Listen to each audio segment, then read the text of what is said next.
तो ये इसको वाइगोस्की जी ने इसको चिंतन का एक महत्वपूर्ण साधन माना है और सामाजिक परिपक्वता के लिए भी बहुत महत्वपूर्ण माना है। मतलब बच्चे जो है सोशली अब मैच्योर होते जा रहे हैं, ठीक है, सामाजिक रूप से बच्चे मैच्योर होते जा रहे हैं, इसीलिए बच्चे इस प्रकार का इनर स्पीच कर रहे हैं और अपने आप को कंट्रोल करने की कोशिश कर रहे हैं। तो प्याजे जी के अनुसार इनर स्पीच क्या है और वाइगोस्की जी के अनुसार इनर स्पीच क्या है, दोनों में अंतर है। प्याजे जी के अनुसार अगर इनर स्पीच आता है तो वो ईगोसेंट्रिज्म है, ईगोसेंट्रिज्म स्पीच कहलाता है। और वाइगोस्की जी के अनुसार अगर आएगा तो हम लोग का प्राइवेट स्पीच या फिर इनर स्पीच, ठीक है, ये कहलाता है। यानी कि बच्चे यहाँ पे जो इनर स्पीच कर रहे हैं, किसी प्रकार का सोच विचार कर रहे हैं, किसी का चिंतन कर रहे हैं, ये हम लोग का सोशल इंटरेक्शन के लिए बहुत ज्यादा जरूरी है। इसको इन्होंने इंपॉर्टेंस दिया है वाइगोस्की जी ने, पर प्याजे जी ने इंपॉर्टेंस नहीं दिया है। ऐसे भी प्याजे जी इंपॉर्टेंस नहीं देंगे क्योंकि उन्होंने लैंग्वेज को नहीं दिया है। तो हम लोग जो कुछ भी सोच रहे हैं, विचार कर रहे हैं, किसी न किसी लैंग्वेज के माध्यम से कर रहे हैं, और इन्होंने लैंग्वेज को इंपॉर्टेंस ही नहीं दिया, तो बच्चे इनर स्पीच कैसे करेंगे। यहाँ पे एक और चीज हम लोगों ने देखा, सोशल इंटरेक्शन, यानी कि समाज के साथ हम लोग जो बातचीत कर रहे हैं, इन्होंने सोशल सोसाइटी को भी इम्पोर्टेंस दी है। प्याजे के अनुसार सोसाइटी का, हम लोग के कल्चर्स का, लैंग्वेज का, इन सब का बच्चों के कॉग्निटिव डेवलपमेंट में इम्पोर्टेंट नहीं है। तो ये सारी चीजें किसके अनुसार हो जाएगी, वाइगोस्की जी के अनुसार। ये चीज क्लियर हुआ या नहीं?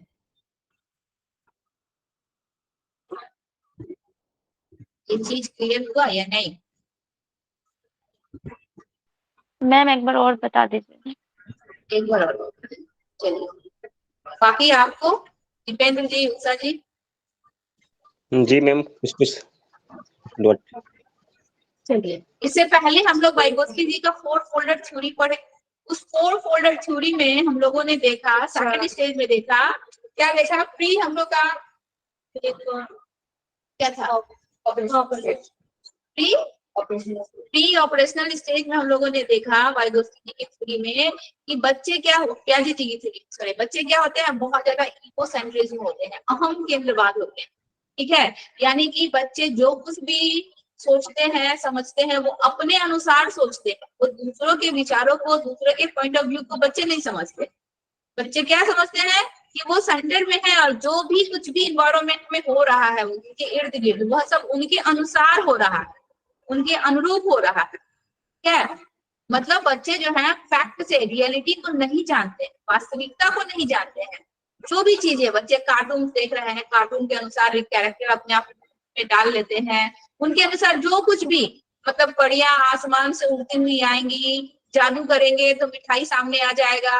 कार्टून्स में दिखाता है कि जो है हम लोग के कार्टून है, टॉम एंड जेरी है, चाहे जो भी है, किस तरह से मूव करते हैं, यानी उनको पूछ कर जाता है, चाहे ऊपर से गिरते भी हैं तो भी उनको कुछ नहीं होता है। तो ये सारी चीजों को वो फैक्ट मानते हैं।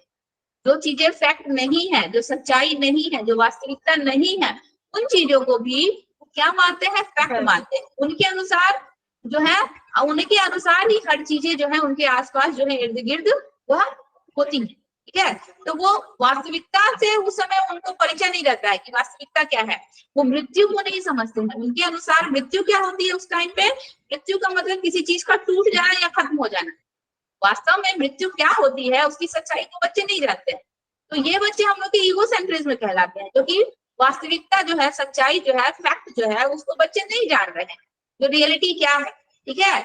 और जो है वो अंधविश्वास में ही, चाहे जो कुछ भी अब इर्द गिर्द देख रहे हैं, उसी चीजों में बच्चे जी रहे हैं। तो ये हो गया हम लोग का ईगोसेंट्रिज्म। प्याजे जी के अनुसार बच्चे क्या है, ईगोसेंट्रिज्म है, जो रियलिटी को नहीं जान रहे, जो फैक्ट को नहीं जान रहे हैं।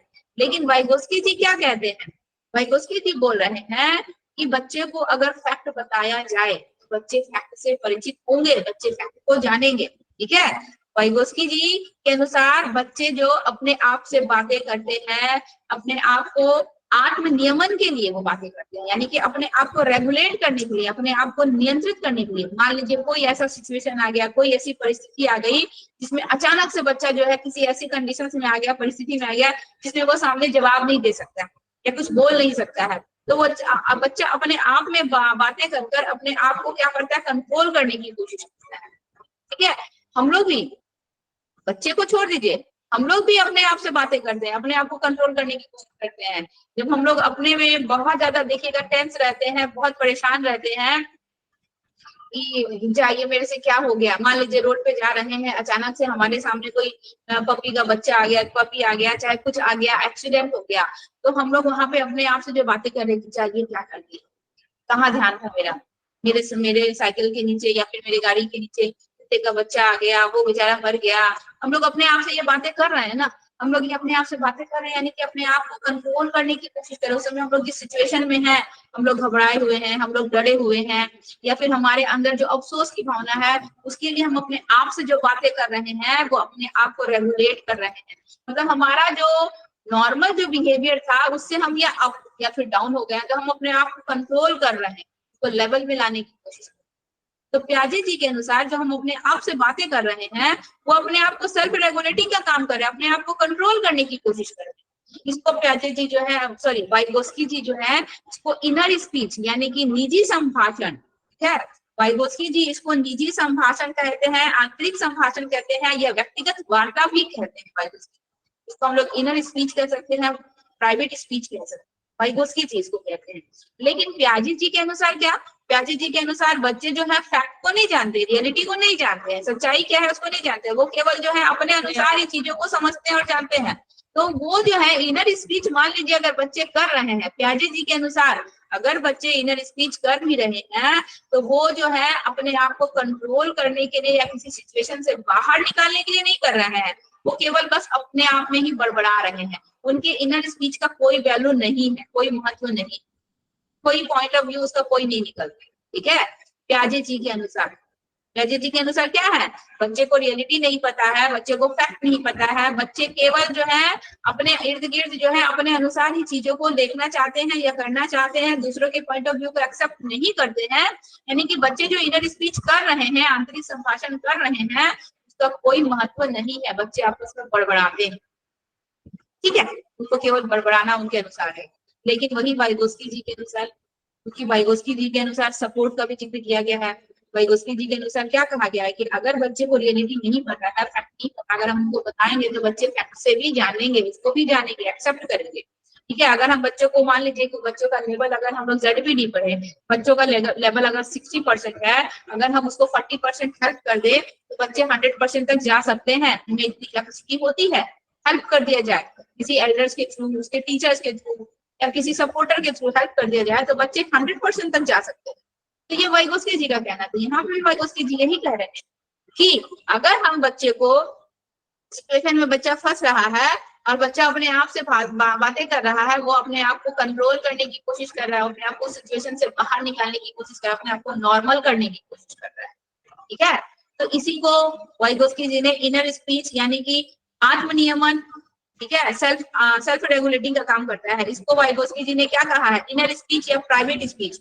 हिंदी में इसको हम लोग जो है आंतरिक संभाषण भी बोलेंगे, निजी संभाषण भी बोलेंगे, और व्यक्तिगत वार्तालाप भी कहेंगे, ठीक है। इतने सारे नामों से हम लोग इसको जानते हैं। अभी ये चीज क्लियर हुआ या नहीं?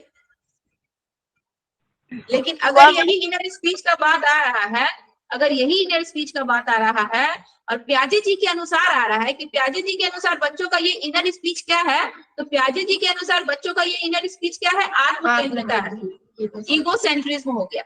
और वाइगोस्की जी के अनुसार प्याजे जी का यह इनर स्पीच क्या है, तो ये क्या है, सेल्फ रेगुलेटिंग है, अपने आप को रेगुलेट करना, ठीक है। हाँ बोलिए उषा जी, बोल रही। समझ आ गया, समझ आ गया ना? चलिए अंकिता जी, समझ में आ गया ना? Yes ma'am.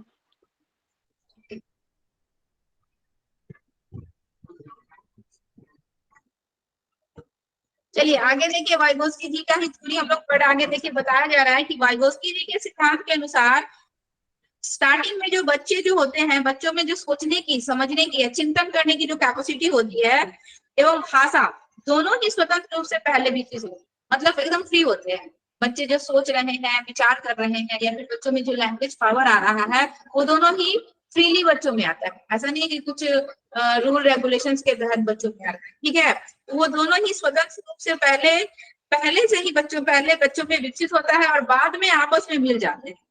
बच्चों में सोचने विचारने की क्षमता वो अलग से बच्चों में वो कैपेसिटी आई, वो क्षमता आई, और बच्चों में भाषा का जो ज्ञान हुआ, लैंग्वेज का जो पावर हुआ, वो अलग से आया। लेकिन बाद में ये दोनों के दोनों आपस में क्या हो जाते हैं, मर्ज हो जाते हैं।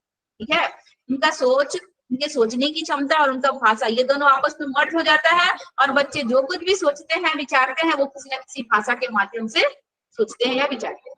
ठीक है, पहले सोचने और चिंतन करने की जो क्षमता है बच्चों में, वो इंडिविजुअली बच्चों में आई। भाषा का जो ज्ञान हुआ बच्चों में इंडिविजुअली आई, लेकिन बाद में ये आपस में क्या हो जाते हैं, मर्ज हो जाते हैं, यानी कि मिल जाते हैं, और बच्चे बाद में जो कुछ भी सोचते हैं और विचारते हैं, वह दोनों को आपस में मर्ज करके, यानी कि जो कुछ भी सोच रहा है, विचार कर रहा है, वो किसी न किसी भाषा के माध्यम से, दोनों एक दूसरे के ऊपर क्या होते हैं, इंडिपेंडेंट रह जाते हैं, दोनों एक दूसरे से जुड़े हुए। ठीक है, तो देखिए इसमें संस्कृति का यह भी कहना है कि सभी मानसिक कार्य में बाह्य या सामाजिक उद्भव होते हैं। जो भी हम लोग मेंटल एक्टिविटी कर रहे हैं, दिमाग में जो कुछ भी सोच रहे हैं, विचार कर रहे हैं, जो प्लान कर रहे हैं, जो भी एक्टिविटी कर रहे हैं, दिमाग में जो कुछ भी करना है, वो हम लोग का क्या है, कॉग्निशन है, संज्ञान है, समझ है, किसी के प्रति समझ को बनाना, वही हम लोग का कॉग्निटिव डेवलपमेंट है। तो ये जो कुछ भी हम लोग कर रहे हैं, ये हम लोग कहाँ करते हैं, जब हम लोग किसी सोसाइटी में होते हैं, लोग जब किसी सोसाइटी के मेंबर होते हैं, समाज में रहते हैं, या फिर कोई भी हम लोग बाहरी कोई भी एक्टिविटी कर रहे हैं, हम लोग कहीं भी रह रहे हैं, हम लोग एक सोसाइटी के अंदर ही तो रह रहे हैं, सोसाइटी से बाहर जाके तो हम लोग कोई एक्टिविटी कर नहीं सकते हैं। सोसाइटी में रह कर ही हम लोग कोई ना कोई एक्टिविटी करेंगे। हम लोग को अगर किसी सोसाइटी से बाहर निकाल दिया जाए, बाइकआउट कर दिया जाए, अकेले छोड़ दिया जाए, तो हम लोग क्या करेंगे, कोई एक्टिविटी कर पाएंगे? सोसाइटी में रहकर ही हम लोग जो है सोसाइटी की एक्टिविटी को देखकर ही उसके अनुसार ही हम लोग कोई ना कोई काम करते हैं। तो हम लोग जो भी कुछ करते हैं वो समाज में रहकर ही करते हैं, और चिंतन पर ध्यान केंद्रित करने से पहले बच्चे को दूसरे के साथ बातचीत करने के लिए भाषा को सीखना अनिवार्य होता है। मान लीजिए हम माइंड में कुछ भी सोच रहे हैं, ये चिंतन कर रहे हैं, विचार कर रहे हैं, तो उसके लिए तो हमको सबसे पहले भाषा का ज्ञान होना चाहिए ना, भाषा का नॉलेज हमको होना चाहिए ना। तो छोटा बच्चा जो है, मान लीजिए वो 8 महीने का 9 महीने का हो जाता है, तो उसमें भाषा का ज्ञान हो जाता है, बच्चा बोलने लगता है, बहुत सारे शब्दों को हम लोग क्या देखे थे, 2 वर्ष के बच्चे में 200 शब्दों का ज्ञान हो जाता है। जैसे ही बच्चा 6 महीने का होता है, 2 महीने में बच्चे में 200 शब्दों का, और जैसे ही बच्चा 6 महीने का होता है, 6000 शब्दों का बच्चों को ज्ञान होता है। तो भाषा का ज्ञान बच्चे में इंडिविजुअली आ रहा है, अलग से आ रहा है। तो बच्चे ध्यान केंद्रित करने से पहले क्या करते हैं, दूसरों के साथ बातचीत करने के लिए भाषा को सीखना अनिवार्य है, यानी कि दूसरों के साथ बच्चे बातचीत करते हैं और बातचीत करके भाषा को सीखते हैं। इस तरह से बच्चों में लंबे समय तक बाहरी दुनिया के साथ कम्युनिकेशन जो स्थापित करने के लिए भाषा का उपयोग करना आवश्यक रूप से सीखना होता है। तो बच्चे क्या होते हैं, छोटे, अब हम लोग 6 महीने का 7 महीने का बच्चा तो कोई चिंतन करेगा नहीं, इतना तो उसमें थिंकिंग पावर होता नहीं, सोचने समझने की, चिंतन करने की क्षमता होती नहीं है। समय बच्चा भाषा सीखता है, जैसे जैसे बच्चा बड़ा होता है, उसका एज होता है, बच्चों में चिंतन पावर भी आ जाता है, सोचने समझने की क्षमता भी आ जाती है। ये सेकंड स्टेज के लास्ट से बच्चे में, सॉरी हम लोग क्या बोल रहे थे, फर्स्ट स्टेज के लास्ट में ही बच्चों में चिंतन पावर आ जाता है। उसके पहले से ही बच्चों में लैंग्वेज पावर, भाषा का ज्ञान बच्चों में होता है। बच्चे अपने घर परिवार आस पड़ोस सभी से बातचीत करके भाषा का नॉलेज बच्चों को हो जाता है। ठीक है, तो बच्चे भाषा का उपयोग करने लगकर इसके बाद ही वे ठीक ढंग से बाह्य से भीतरी संभाषण की ओर आंतरिक होते हैं। तो जब बच्चों में भाषा का नॉलेज हो जाएगा, तभी तो बच्चे बाहर भी किसी से बातें कर रहे हैं तो शब्दों का प्रयोग कर सकते हैं, और अपने अंदर भी अगर कुछ सोच रहे हैं, विचार रहे हैं, तो भाषा के माध्यम से सोचिए। तो बच्चों में जो है हम लोग का 6 महीने 8 महीने 9 महीने से बच्चों में भाषा का ज्ञान शुरू हो जाता है, और हम लोग का फर्स्ट स्टेज के आखिर से बच्चों में चिंतन भी शुरू हो जाता है। हाँ, उस समय उनका चिंतन इतना ज्यादा मेच्योर नहीं होता है, बहुत ज्यादा उनकी कैपेसिटी के अनुसार बहुत छोटी चीजों का बच्चे चिंतन करते हैं। लेकिन जैसे जैसे बच्चे बड़े होते हैं, बच्चों का एज होता है, उनका थिंकिंग पावर भी क्या होता है, डेवलप होते जाता है, बढ़ते जाता है, और उनका वर्ड पावर भी बढ़ते जाता है। तो बच्चे दूसरों से भी, अगर मान लीजिए अपनी किसी प्रॉब्लम का डिस्कस करना है या बातचीत करनी है, अपने फीलिंग्स को बताना है, तो बच्चे जो है अच्छे से बातचीत कर पाते हैं। और खुद से भी अगर कोई चिंतन करना है, वार्तालाप करनी है, तो बच्चे उसका भाषा के प्रयोग से उसका यूज कर सकते हैं। ठीक है, तो 3 से 7 वर्ष के बीच हो जाता है, कम से कम 3 से 7 वर्ष में बच्चों में लैंग्वेज पावर भी परफेक्टली आ जाता है, और बच्चे में अपने आप में सोचने और विचारने और चिंतन करने की क्षमता भी पूरी तरीके से हो जाती है। तो 3 से 7 महीने के बीच में बच्चों में ये जो इनर स्पीच है या दूसरों के साथ अपने फीलिंग्स को शेयर करना है, कैसे लैंग्वेज का यूज करना है, कौन से शब्द बोलने हैं, इसका बच्चों को पूरी तरीके से ज्ञान हो जाता है ना। 1 वर्ष में ही बच्चा बहुत सारे शब्दों को जान जाता है, बहुत सारे शब्दों को बच्चा बोलने लगता है। वे बच्चे अपने आप से बातचीत करना भी सीख जाते हैं, इसको इनर स्पीच का नाम दिया गया है। ठीक है, देखिए एक और हम लोग का इम्पोर्टेंट टॉपिक है, इसमें बताया गया है कि निजी संभाषण का उपयोग करना सीखने से पहले बच्चों का भाषा सीखना अनिवार्य है। बच्चे जो निजी संभाषण कर रहे हैं, सेल्फ रेगुलेटिंग का काम कर रहे हैं, उससे पहले बच्चों का लैंग्वेज पावर का होना बहुत ज्यादा जरूरी होता है। और वाइगोस्की के अनुसार बच्चे समाज के साथ संपर्क स्थापित करके भाषा सीखते हैं। देखिए समाज का जहाँ जिक्र हो रहा है, समाज यानी कि सोसाइटी, कल्चर, तो बच्चे सोसाइटी में रहेंगे, समाज में रहेंगे, तभी तो बच्चे भाषा सीखेंगे। एक बच्चे को अकेले रूम में बंद कर दीजिए, कोई उनसे बोलेगा नहीं, कोई उससे बातें नहीं करेगा, बच्चा क्या लैंग्वेज पावर उसको आएगा, उसको सीख पाएगा बच्चा? अगर किसी बच्चे को मान लीजिए, देखिएगा कोई ऐसी फैमिली होती है जो अपने बच्चे को बहुत ज्यादा घर से बाहर नहीं निकालता, दूसरे बच्चे के साथ खेलने, वो बच्चा सोसाइटी के साथ बहुत ज्यादा इंटरेक्ट नहीं करता है, उसका लैंग्वेज पावर कम रहता है। और जो बच्चे दूसरे बच्चों के साथ खेल रहे हैं, उनका फैमिली मेंबर बहुत ज्यादा है, हर कोई उनसे बातें कर रहा है, उसका जो लैंग्वेज पावर होता है। आप ज्वाइंट फैमिली देखिए, आप न्यूक्लियर फैमिली देखिए, न्यूक्लियर फैमिली में मम्मी पापा दोनों बिजी हैं, बच्चे से बात करने के लिए कोई नहीं है, बच्चे का लैंग्वेज पावर कम है, बच्चे का शाब्दिक ज्ञान बहुत कम है। और ज्वाइंट फैमिली देखिए, बहुत सारे मेंबर हैं, हर कोई बच्चे से बात कर रहा है, वहां बच्चा ज्यादा बोलता है, बच्चे को शब्दों का ज्ञान ज्यादा होता है। तो जितना ज्यादा बच्चा सोसाइटी से इंटरेक्ट करेगा, बातचीत करेगा, उतना ज्यादा बच्चों का शाब्दिक पावर बढ़ेगा। ठीक है, तो वाइगोस्की ने बच्चों के भाषा सीखने को सामाजिक क्रिया या फिर सामाजिक कौशल कहा, यानी कि समाज में रहकर ही बच्चे, जब तक बच्चे स्कूल नहीं जाते हैं ना, बच्चों के पास अपना जो लैंग्वेज तो होता ही है, पूरा कमांड हो जाता है भाषा के ऊपर, लेकिन स्कूल जाने के बाद उनका लैंग्वेज पावर और ज्यादा बढ़ जाता है। उनको किस शब्दों को कैसे कहना है, ग्रामेटिकल जो मिस्टेक्स होता है वो सब सुधार लेते हैं, नए नए शब्दों का ज्ञान होता है, उनका लैंग्वेज पावर स्कूल जाने के बाद और ज्यादा डेवलप, वहां पे उनकी सोसाइटी और बड़ी हो गई, बहुत सारे बच्चों से मिल रहे हैं, स्कूल से, टीचर से मिल रहे हैं, पेरेंट्स से मिल रहे हैं, तो उनका जो सोसाइटी बड़ा हो जाने के कारण और ज्यादा लैंग्वेज पावर बढ़ जाता है। तो समाज को और हमारी सोसाइटी को उन्होंने सामाजिक कौशल के अंतर्गत रखा है कि समाज में ही बच्चों का लैंग्वेज पावर बढ़ता है, क्योंकि उनका मानना था कि बच्चे समाज के साथ अंतरक्रिया करके तथा समाज के माध्यम से ही भाषा को सीखते हैं।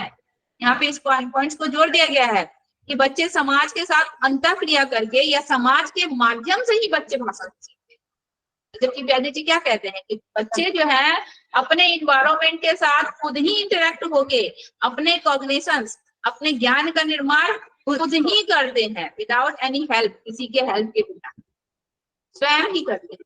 लेकिन वाइगोस्की जी किस पॉइंट में जोर दे रहे हैं? वाइगोस्की जी बोल रहे हैं कि समाज के साथ इंटरेक्ट करके और समाज के माध्यम से बच्चे भाषा को सीखते हैं। समझ में आया? समाज का जिक्र यहाँ पे वाइगोस्की जी कर रहे हैं, जबकि व्याधि जी समाज का जिक्र नहीं। देखिए एक नोट है, नोट में दिया हुआ है कि सीटेट में प्रश्न में जब भी कभी भी समाज और भाषा इसका जिक्र हो, समाज का या भाषा का एक साथ या तथा सामाजिक रूप से तथा समाज में भाषा सीखने की बात हो, समाज का, भाषा का, या फिर सामाजिक रूप से या फिर समाज में भाषा सीखने की बात आए, तो वहां पे उत्तर हम लोग किसको मारेंगे? वाइगोस्की जी। आप लोग भूलिएगा नहीं जी मैम। वाइगोस्की। समाज में रहकर भाषा सीख रहे हैं, समाज के द्वारा भाषा सीख रहे हैं, भाषा और समाज दोनों अगर एक साथ आए तो वाइगोस्की जी। यदि किसी भी कंडीशन में, इतना हम आप लोग को बोल दिए हैं कि इसमें आप लोग का मिस्टेक होना नहीं चाहिए। प्याजे जी बच्चों को क्या कहते हैं कि बच्चे इगो सेंट्रिस्ट है, फैक्ट नहीं जानते हैं, बच्चे में लैंग्वेज, उन्होंने लैंग्वेज का कोई जिक्र नहीं किया है, उन्होंने सोसाइटी और समाज का कोई जिक्र नहीं किया है। उन्होंने कहा है कि बच्चे खुद ही इंटरेक्ट होकर एनवायरनमेंट के साथ अपने ज्ञान का निर्माण खुद ही करते हैं। उन्होंने हेल्प का जिक्र नहीं किया है, सहयोग का जिक्र नहीं किया है। प्याजे जी जो ZPD का जो थ्योरी देते हैं या स्कैप फोल्डिंग का जो थ्योरी देते हैं, सहयोग का जो थ्योरी देते हैं, प्याजे जी ने इसका भी जिक्र नहीं किया। ठीक है, क्लियर हुआ? आज प्याजे जी, आज वाइगोस्की जी खत्म कर देंगे। Yes ma'am. आज वाइगोस्की जी खत्म कर देंगे तो फिर टेस्ट ले, ठीक है ना? इसका प्लान डिसाइड रहता है। मैं वाइगोस्की जी वाला कहाँ मिलेगा? मैम इसका नोट करवाए थे क्या? अभी अब तक आप लोग को लिंक मिला नहीं इसका? पहले कभी हम लोग को सेंड कीजिए तो मैम। अच्छा, आप लोग इस लिंक में हो ना? नहीं है, हम लोग कहीं से छटल है। हाँ, हम लोग कॉलेज में न थे ना, तो ये नहीं जुड़े थे सर, और यहाँ भी वही हाल है। अच्छा ठीक है, कोई नहीं। अंकिता जी, आप लोग को वहां पे लिंक होगा, नहीं अगर समझ में आ रहा तो सर से बात कीजिए, लिंक पे क्लिक कीजिए, वहां पे सारा नोट्स दिया हुआ है, तो टेस्ट ले लेंगे और मैम आप अभी लोग नहीं करेंगे। मैम अभी आप पढ़ा रहे थे तो वही देख रहे थे, मिला रहे थे तो उसमें नहीं मिल रहा था, मतलब अलग अलग टाइप का उसमें नोट डाला हुआ है। सर से बात कीजिएगा, ठीक है? तो गोस्की सर जी बोले का हैं थ्योरी तो का, पर्सनली भेज देंगे। नहीं पासवर्ड मैम गोस्की जी का थ्योरी का अलग से नोट्स होगा तो समझ में आ जाएगा देख के। ठीक है, सर से बात कीजिएगा और अगर नहीं होगा तो हम दोबारा सेंड करवा देंगे। Yes ma'am. ठीक है, मैम लोग मिलने के बाद ही लीजिएगा टेस्ट। और टेस्ट हम मैम नहीं हो पाया वाइगोस्की जी तक लेंगे पूरा, जी और वाइगोस्की दोनों, खाली प्याजी जी और वाइगोस्की जी नहीं। हम पढ़ाए हैं, क्या क्या पढ़ाए हैं? हम डेवलपमेंट पढ़ाए हैं, हमें हेरिडिटी एंड एनवायरनमेंट पढ़ाए हैं, इसके बाद हम क्या पढ़ाए हैं? इंडिविजुअल डिफरेंसेस पढ़ाए हैं, इसके बाद इमोशनल डेवलपमेंट पढ़ाए हैं, ये सब। और ये प्याजी जी कॉग्निटिव डेवलपमेंट, ये सब का हम लेंगे। जो एक्साइटेड है वो तो है ही। चलिए पहले इसको कंप्लीट कीजिए। देखिए, वाइगोस्की जी का यह भी कहना है, दूसरा जी कहाँ से, क्या कहना है कि ऐसे बच्चे जो अधिक से अधिक निजी संभाषण का उपयोग करते हैं, जो अपने आप से बहुत ज्यादा बातें करते हैं। देखिए वाइगोस्की जी क्या बोल रहे हैं, जो बच्चे अपने आप से बहुत ज्यादा निजी संभाषण करते हैं, अपने आप से ही जो बच्चे बहुत ज्यादा बातचीत करते हैं, वे सामाजिक रूप से उन बच्चों की अपेक्षा अधिक दक्ष होते हैं जो बच्चे जो है अपने आप से बातें कम करते हैं। ठीक है, वाइगोस्की जी का क्या कहना है, जो बच्चे जो है सोसाइटी से बहुत ज्यादा इंटरेक्ट हो रहे हैं, बातचीत कर रहे हैं, अपने आप से बहुत ज्यादा बातचीत कर रहे हैं, वो बच्चे जो होते हैं, अगर सोशली देखा जाए तो ऐसे बच्चे जो होते हैं, उन बच्चों के कंपेयरिंग में जो बच्चे बातचीत कम करते हैं, बोलते कम है सोसाइटी से चाहे खुद से, उन बच्चों की तुलना में जो बच्चे ज्यादा बात करते हैं वो ज्यादा दक्ष होते हैं, ज्यादा एबल होते हैं, योग्य होते हैं, उनके पास शाब्दिक पावर बहुत ज्यादा होता है। वो शब्दों को, वो कहाँ किस सिचुएशंस में कैसे शब्दों का प्रयोग करना है, कैसे बोलना है, वो ज्यादा अच्छे ढंग से उसका प्रयोग करते हैं ऐसे बच्चे। ठीक है, तो जो बच्चे ज्यादा निजी संभाषण करेंगे वो उन बच्चों की तुलना ज्यादा दक्ष होंगे जो ऐसे भाषा का उपयोग नहीं करते, जो निजी संभाषण का प्रयोग नहीं करते हैं या बहुत कम करते हैं। इस तरह के बच्चे, उनके अनुसार निजी संभाषण सचमुच में सामाजिक रूप से अधिक अभिव्यक्तिशील बनने की दिशा में बच्चों में एक उच्चतम आरंभिक कदम होता है। ठीक है, मतलब जो बच्चे बहुत ज्यादा निजी संभाषण नहीं कर रहे हैं, अपने आप से वार्तालाप नहीं कर रहे हैं या फिर सोसाइटी के साथ बातचीत नहीं कर रहे हैं, देखिएगा कुछ बच्चे होते हैं, कुछ बच्चे हम लोग के इंट्रोवर्ट्स होते हैं, कुछ एक्सट्रोवर्ट्स होते हैं। बहुत से बच्चे जो है बड़ बहुत होते हैं, बहुत से बच्चे होते हैं जो कम होते हैं, अपने आप में ही, है ना। हम लोग में भी, ह्यूमंस में भी, हर किसी का अपना अपना नेचर होता है। कोई किसी से बहुत जल्दी घुल मिल जाता है, किसी को घुलने मिलने में, बातचीत करने में बहुत टाइम लग जाता है। ठीक है, वो कुछ बच्चे इंट्रोवर्ट्स होते हैं, कुछ बच्चे हम लोग के एक्सट्रोवर्ट्स होते हैं। तो उसमें जो बच्चे इंट्रोवर्ट्स है ना, जो बहुत ज्यादा घुले मिले हैं, जो दूसरे से बातचीत कर रहे हैं, जो अपने आप से बहुत ज्यादा बातचीत कर रहे हैं, उनके पास शाब्दिक पावर बहुत ज्यादा होता है, उनके पास लैंग्वेज ज्ञान बहुत ज्यादा होता है। और जो बच्चे नहीं करते हैं उनके पास उनकी तुलना में कम होता है, कम्युनिकेटिंग पावर उनके पास कम होता है। तो अधिक से अधिक मनोवैज्ञानिकों ने बच्चों के विकास में निजी संभाषण को महत्वपूर्ण माना है। जो बच्चे अपने आप से बातें कर रहे हैं, इसको केवल वाइगोस्की जी ने इस थ्योरी को इम्पोर्टेंस नहीं दिया है, और भी बहुत सारे हम लोगों के साइकोलॉजिस्ट हैं, उन्होंने भी इसको माना है कि बच्चे का निजी संभाषण जो है उनके लैंग्वेज पावर में या फिर उनके कॉग्निटिव डेवलपमेंट में हेल्पफुल होता है। ठीक है, और भी बहुत सारे मनोवैज्ञानिकों ने इसको माना है। इसके बाद देखिए एक और नोट दिया हुआ है, उसमें बोल रहा है कि वाइगोस्की जी के अनुसार बच्चों के चिंतन में भाषा का बहुत ही महत्वपूर्ण योगदान है। बच्चे भाषा के माध्यम से ही चिंतन करते हैं। हम लोग क्या बोले कि बच्चों में लैंग्वेज पावर इंडिविजुअली आया, सोचने समझने की क्षमता इंडिविजुअली आई, लेकिन बाद में आपस में आके मर्ज हो जाते हैं। ठीक है, तो बाद में बच्चे जो भी सोच रहे हैं, विचार कर रहे हैं, वो किसी भाषा के माध्यम से करते हैं। अब मान लीजिए आज स्कूल में टीचर हमको होमवर्क दी, हम होमवर्क नहीं बनाए, हमको पनिश किया गया, मारा गया। अब बच्चा ये माइंड में जो भी सोच रहा है या चिंतन कर रहा है या विचार कर रहा है, वो किसी न किसी भाषा के माध्यम से तो करना होगा कि अरे यार आज क्लास में सबके सामने इंसल्ट हो गया। ऐसा तो घर में बोलेगा नहीं, अपने आप से जो बातें कर रहा है, इनर स्पीच कर रहा है। इनर स्पीच बहुत से बच्चे लाउडली भी करते हैं, बहुत से बच्चे मन में भी करते हैं। ठीक है कि आज सबके सामने बहुत ज्यादा इंसल्ट हो गया, कल से होमवर्क बना के ले जाना है, टीचर भी क्या है हमको, मेरे को सबके सामने पीट दी, ये मार दी। ये बच्चे आपस में जो बात कर रहा है, ये क्या कर रहा है, अपने आप को कंट्रोल करने, चाहे उसका जो इंसल्ट फील हुआ है उस चीज को वो कंट्रोल करने की कोशिश कर रहा है, अपने आपको सिचुएशन से बाहर निकालने की कोशिश कर रहा है। तो बच्चे क्या हो रहा है वहां पे, बच्चा जो सोच रहा है कि टीचर हमको इंसल्ट कर दी, सबके सामने मार दी, भाषा के माध्यम से ही ना कर रहा है, बोल के ही ना कर रहा है। कभी कभी आउटर स्पीच होता है, कभी कभी इनर स्पीच होता है।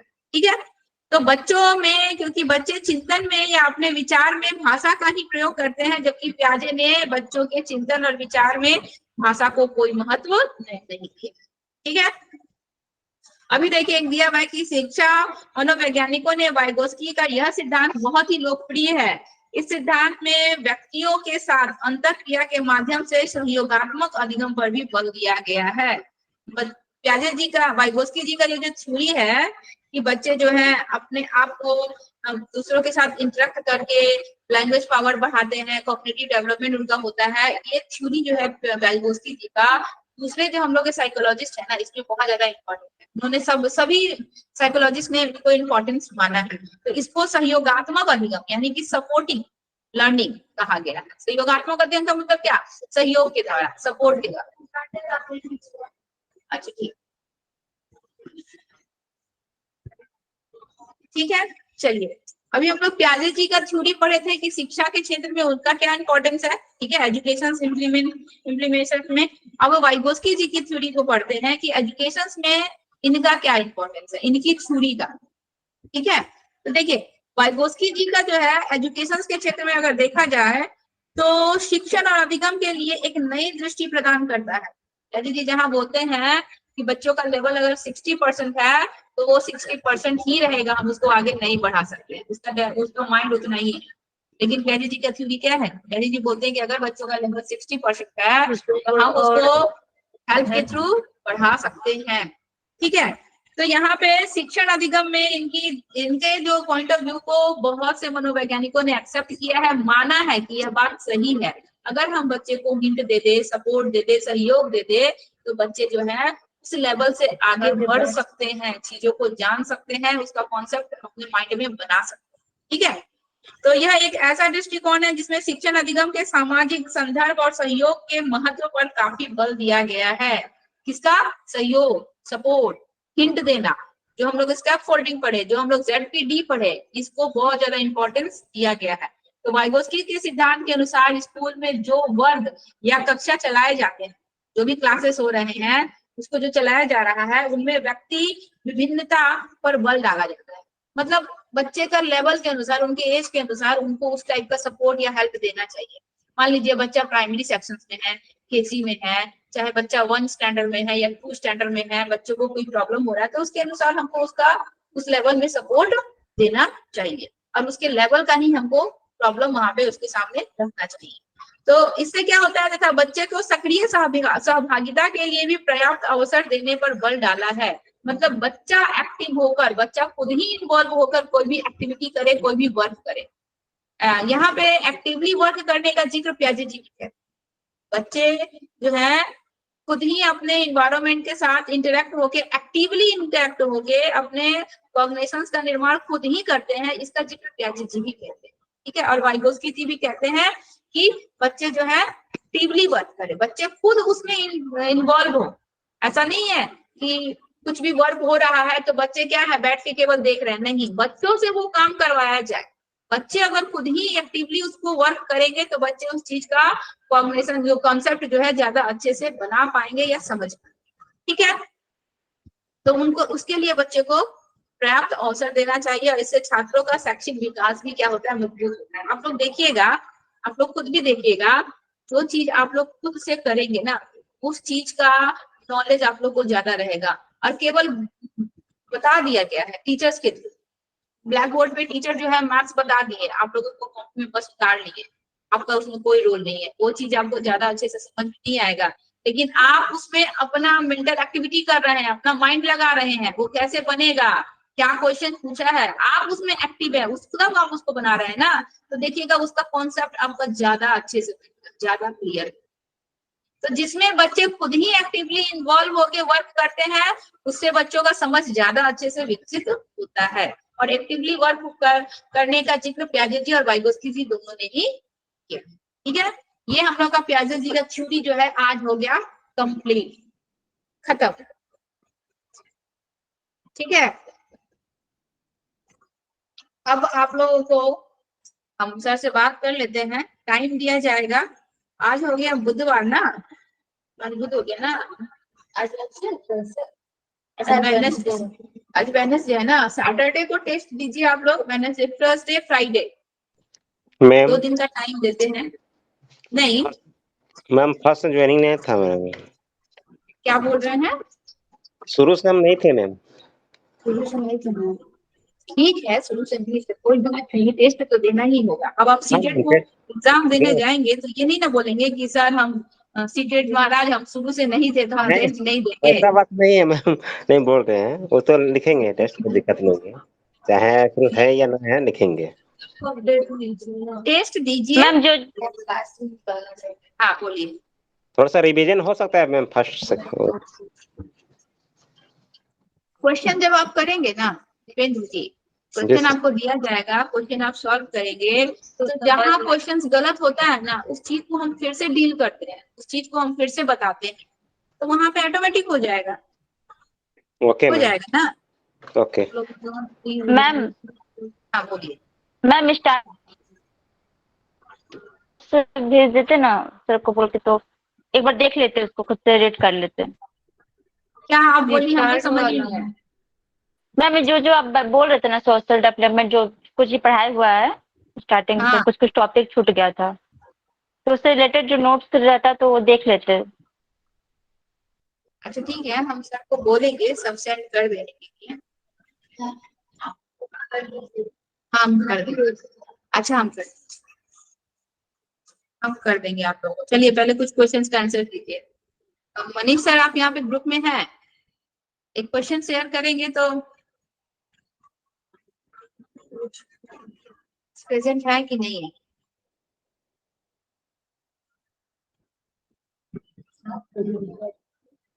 चलिए बताइए, तो एक क्वेश्चन है, बच्चे के विकास का क्रम जो होता है, ठीक है, बच्चों के विकास का क्रम जो होता है, development of a children produce from dash to dash, यानी कि बच्चों के विकास का क्रम, ऑप्शंस है अमूर्त से मूर्त की तरफ जाता है, सामान्य से विशिष्ट की ओर जाता है, पैरों से सिर की ओर जाता है, या हाथ पैर से केंद्र की ओर होता है।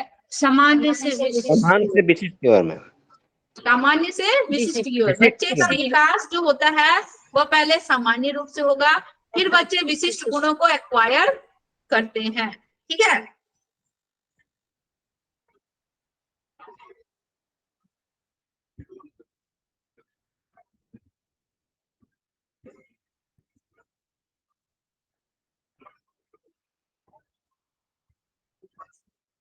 चलिए एक क्वेश्चन है आप लोग का, डेवलपमेंट से क्वेश्चन है, बताइए।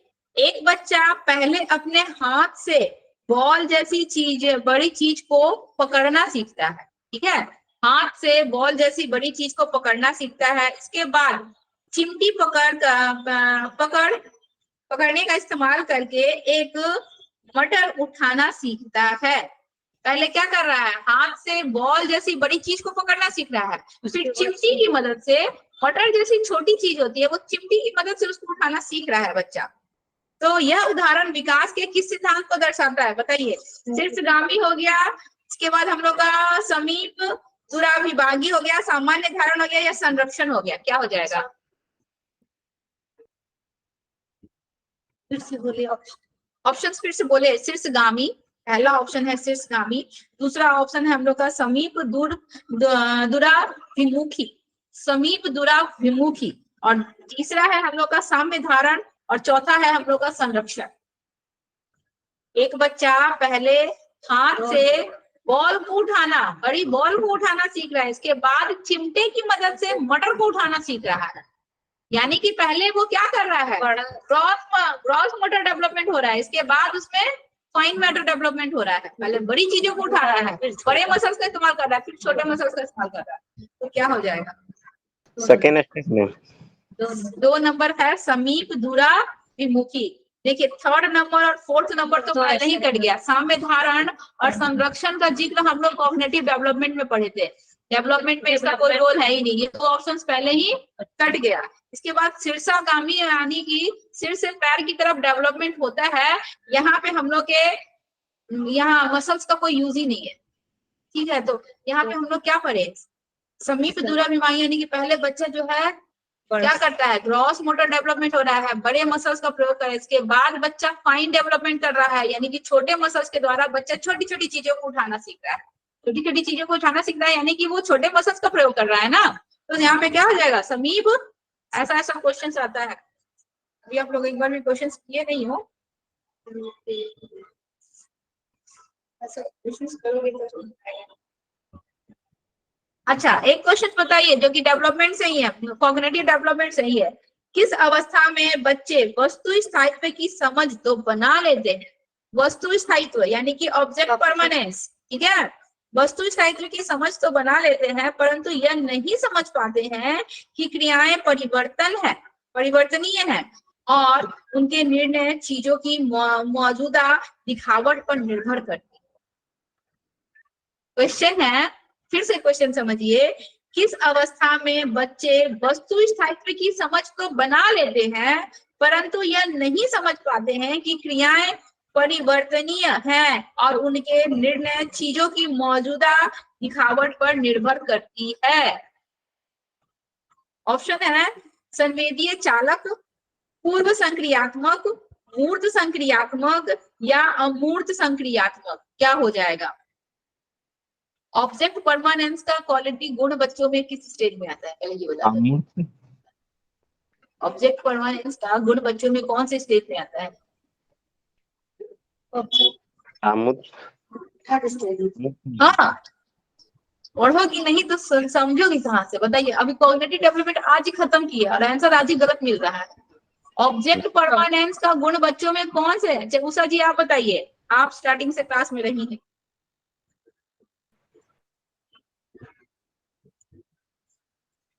नहीं आती, नहीं याद है?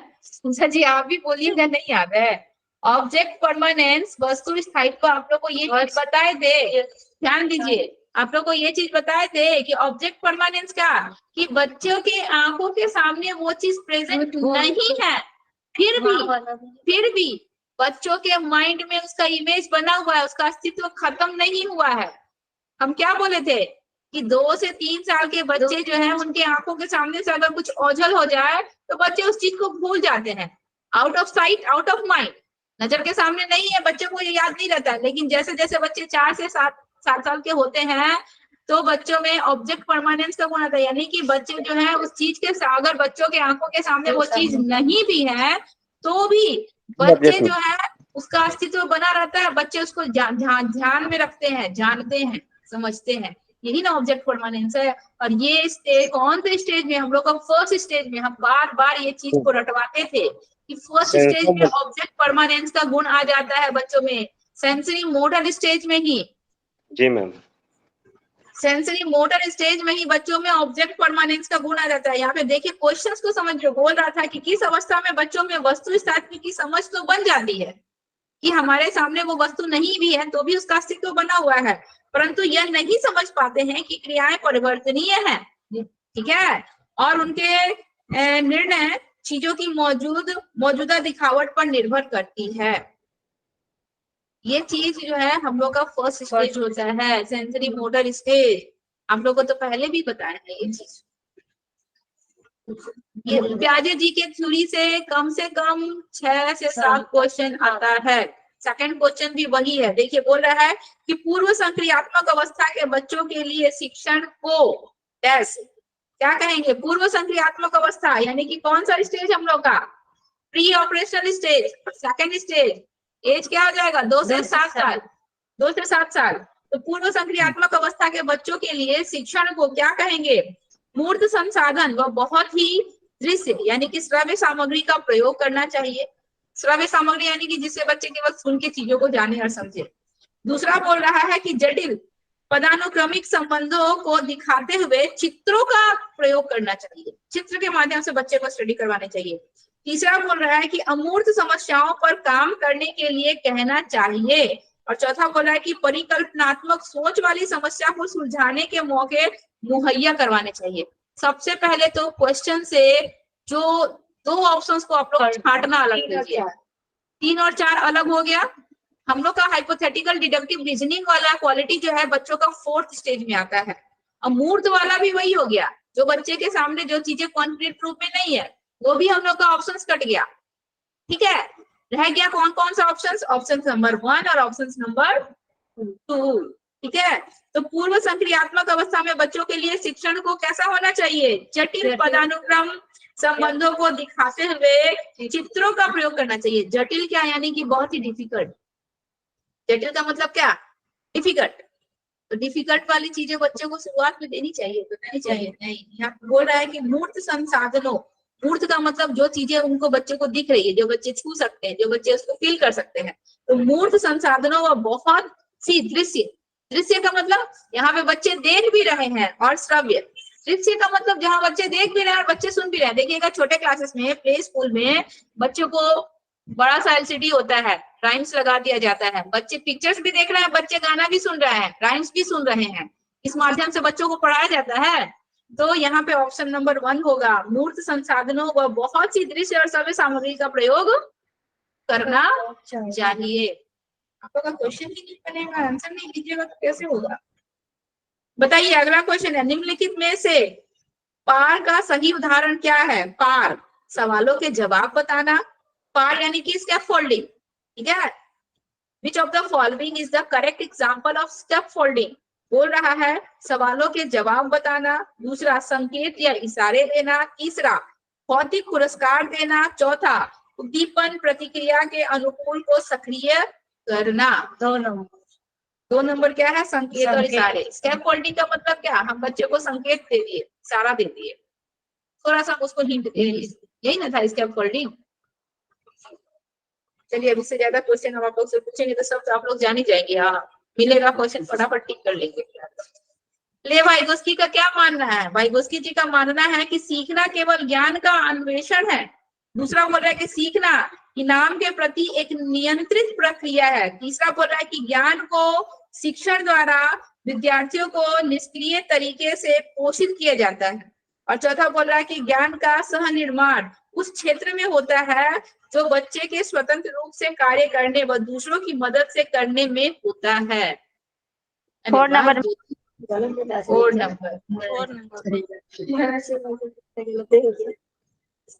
Number answer is right answer. इसके बाद भी वाइगोस्की जी का नहीं, कोहेलबर्ग का क्वेश्चन आ गया। कोहेलबर्ग आएगा मोरल डेवलपमेंट में, अभी नहीं पढ़ेंगे उसको, अभी बहुत बड़ा बड़ा टॉपिक है, पहले उसको पढ़ेंगे। ठीक है, चलिए अब इससे ज्यादा क्वेश्चन नहीं बताएंगे आप लोग। हम लोग को राष्ट्रीय शिक्षा नीति भी पढ़ना है, NEP 2020 भी पढ़ना है। हम आप लोग को NEP 2020 सेंड कर देंगे। हम लोग का न्यू जो एजुकेशन पॉलिसी बना है, वो न्यू एजुकेशन पॉलिसी में गवर्नमेंट ने क्या क्या रूल रेगुलेशंस दिए हैं वो हम आप लोग को सेंड कर देंगे, उसको आप लोग पढ़ जाइएगा खुद से। NEP new education policy. हाँ, छुट्टी हो गया, आज का टॉपिक के बाद हम न्यू टॉपिक आज नहीं पढ़ाएंगे। आज के टॉपिक के बाद न्यू टॉपिक नहीं पढ़ाएंगे। हाँ, आप लोगों को अगर कुछ डाउट है, कुछ क्वेश्चन है तो पूछ लीजिए, हम हो जाएंगे घर, जब फोटो क्लिक करेंगे सेंड करेंगे। पहले बस पहले नहीं, मैम कल से न्यू टॉपिक स्टार्ट करेंगे। हाँ, कल से न्यू टॉपिक स्टार्ट करेंगे, कोई छोटा सा टॉपिक स्टार्ट करेंगे, जैसे कि हम लोग का जेंडर डिस्क्रिमिनेशन वाला टॉपिक स्टार्ट कर देते हैं। ठीक है, इसके बाद हम लोग का टॉपिक है विशिष्ट आवश्यकता वाले बच्चे। विशिष्ट आवश्यकता वाले बच्चे यानी कि एक्सेप्शनल चाइल्ड, वो हम लोग का बहुत बड़ा टॉपिक है। तो उस टॉपिक को पढ़ने से पहले हम लोग कोई छोटा टॉपिक क्लियर कर ले। जेंडर डिस्क्रिमिनेशन वाला टॉपिक क्लियर कर ले, लैंगिक वाला, ठीक है। इसके बाद लैंगिक जेंडर डिस्क्रिमिनेशन, यानी कि लड़का को ये काम करना चाहिए, लड़की को भेदभाव वाला, वो चीज हम लोग कर लेते हैं। वो छोटा सा टॉपिक है, बहुत बड़ा नहीं है। इसके बाद हम लोग ये वाला विशिष्ट आवश्यकता वाले बच्चे वाला टॉपिक पहले, उसके पहले एक टेस्ट लेंगे, इसके बाद ही आगे मूव करेंगे। टेस्ट में अगर आप लोग का क्लियर नहीं होगा ठीक है, आप जा सकते हैं, जाइए। नहीं, हाँ, इनको रहने दीजिए, आप चले जाइए। ठीक है, क्लास ऑफ कर देते हैं। कुछ क्वेश्चन पूछना है तो पूछिए। मैम स्टार्टिंग से जितना पढ़ा है सारा टॉपिक से टेस्ट लेंगे। हाँ, तो स्टार्टिंग से जितना पढ़ा है सबका टेस्ट लेंगे तो हमको पता कैसे चलेगा कि आप लोग क्या सीखे, क्या जाने। टेस्ट लेंगे तब तो हमको समझ में आएगा कि आप लोग का आगे का टॉपिक क्लियर नहीं है, हम आगे नहीं पढ़ेंगे अभी। क्लास बहुत छूट गया था मैम, इसलिए पूछ रहे थे। हाँ, आपका बहुत क्लास छूटा है, और दीपेंद्र जी भी स्टार्टिंग से नहीं थे। दीपेंद्र जी भी स्टार्टिंग से नहीं। मैम बुक से तो नहीं लेंगे ना मैम? एनसीईआरटी का जो बुक से पढ़ा थे ईवीएस का, उससे तो लेंगे, उससे लेंगे ईवीएस क्या? नहीं देंगे अभी, ईवीएस का एक और बुक बाकी है। अच्छा, एक काम करते हैं ना, हम लोग का ये खत्म हुआ है ना, कल हम लोग कोई भी सीडीपी का टॉपिक स्टार्ट नहीं करेंगे, कल हम लोग ईवीएस पढ़ लेते हैं। सैटरडे को हम टेस्ट लेंगे, आप लोग याद रखिएगा, नोट्स आप लोग को मिल जाएगा। सैटरडे को हम टेस्ट लेंगे। सैटरडे को टेस्ट लेने से पहले बीच में 2 दिन है, फ्राइडे और थर्सडे। तो फ्राइडे और थर्सडे 2 दिन हम लोग ईवीएस पढ़ लेते हैं, वो भी तो रुका हुआ है ना। यस। फ्राइडे रिवीजन करवा दीजिएगा ना। कोर्स कंप्लीट हो गया है, 5 भी कंप्लीट, और ये भी कंप्लीट 3 पढ़ना है, क्लास 3 का बुक पढ़ना है।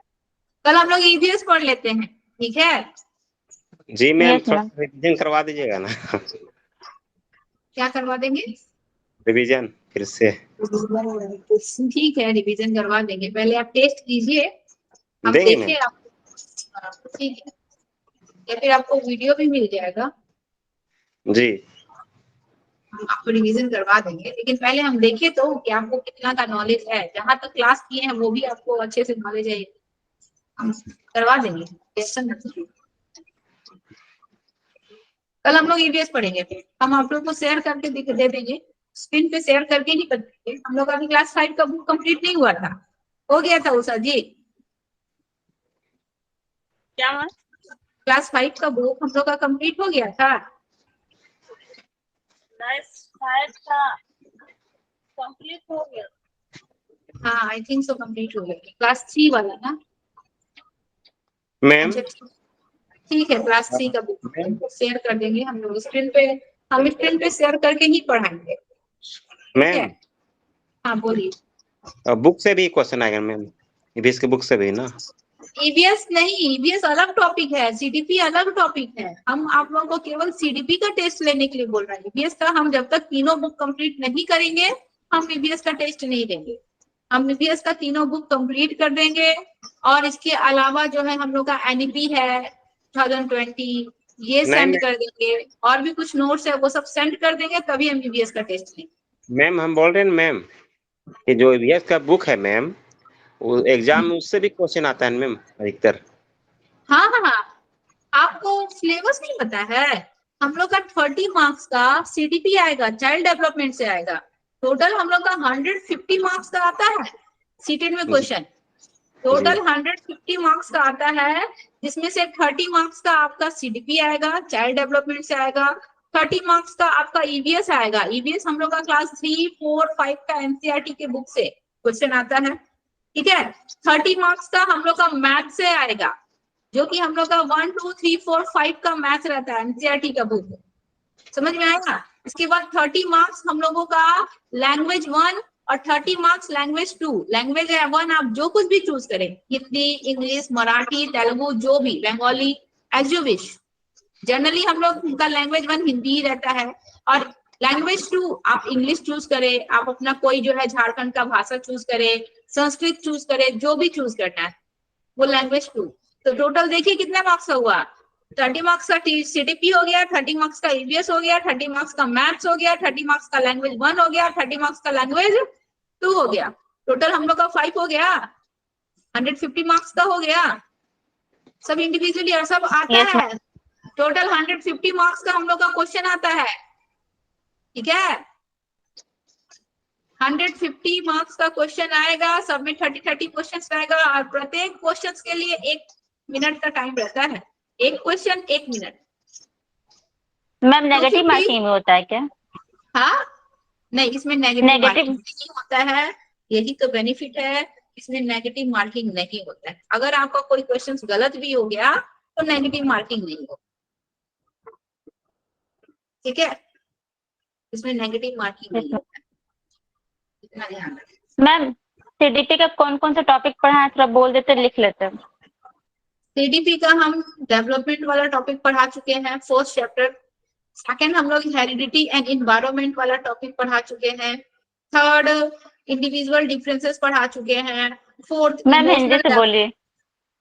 हिंदी में बोले, पहला है हम लोग का विकास, पहला टॉपिक है विकास। दूसरा Yes, टॉपिक है हम लोग का वंशानुक्रम और वातावरण। दूसरा टॉपिक है वंशानुक्रम और वातावरण, ये भी हो चुका है।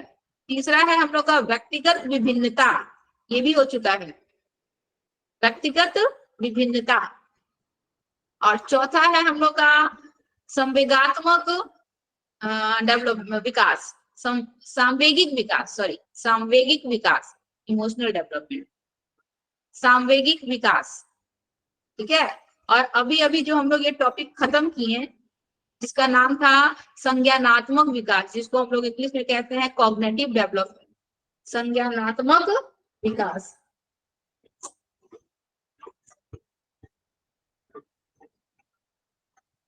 मैम हो गया।